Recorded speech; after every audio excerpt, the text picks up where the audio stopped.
நம்ம தமிழ்நாட்டை பார்த்து பல மாநிலங்களும் உரிமை தொகை வழங்க தொடங்கி இருக்கிறாங்க.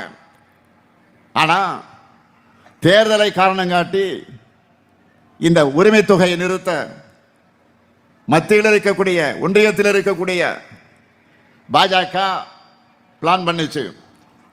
நாங்கள் சும்மா இருப்போமா? விடுத்து கொண்டோம். எங்களுடைய ஏழைகள்கிட்ட இருக்கக்கூடிய சுருக்கு பையிலிருந்து கூட காசை உருவுகிற திட்டம் போடுகிற பாஜகவுக்கு நம்ம திராவிட மாடல் நலத்திட்டங்கள் மூலமா மக்களுக்கு நேரடி பணப்பயன் கிடைக்கிறது எரியத்தான் செய்யும். யார் வயிறு எரிஞ்சா என்ன, மக்களுடைய மனசு நிறையணும். அது மட்டும்தான் என்னுடைய லட்சியம், என்னுடைய நோக்கம்.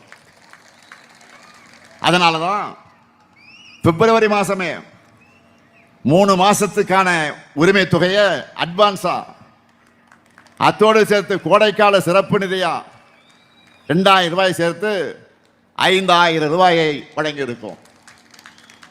அது மட்டுமல்ல, சற்றேறக்குறை 22 ஆண்டுகளாக அரசு ஊழியர்கள் போராடி கொண்டிருந்த கோரிக்கையான தமிழ்நாடு உறுதியளிக்கப்பட்ட ஓய்வூதிய திட்டத்தை உருவாக்கி செயல்படுத்தி இருக்கிறோம். இப்படி எல்லா வகையிலும் தமிழ்நாடு இன்றைக்கு டாப்ல வந்திருக்கு.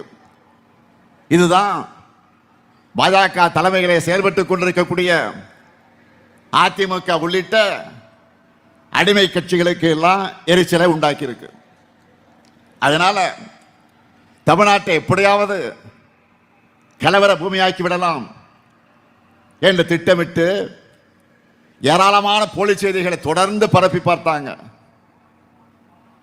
கலவர வெறியோடு தெரிஞ்ச அவங்களுக்கு ஏமாற்றம் தான் மிஞ்சி இருக்கு. அவங்க பரப்புறது எல்லாமே அவதூறு தான் உண்மை வெளிப்பட்டு இன்றைக்கு மக்களுக்கு முன்னாடி அசிங்கப்பட்டு நிற்கிறாங்க. தமிழ்நாடு இன்று தலை நிமிர்ந்து இருக்குது. அந்த பெருமிதத்தோடு தான் தமிழ்நாட்டோட எதிர்கால வளர்ச்சிக்கான திட்டங்களோடு வாக்கு கேட்டு மக்களான உங்களை சந்திக்க உங்கள் ஸ்டாலின் வந்திருக்கிறார்.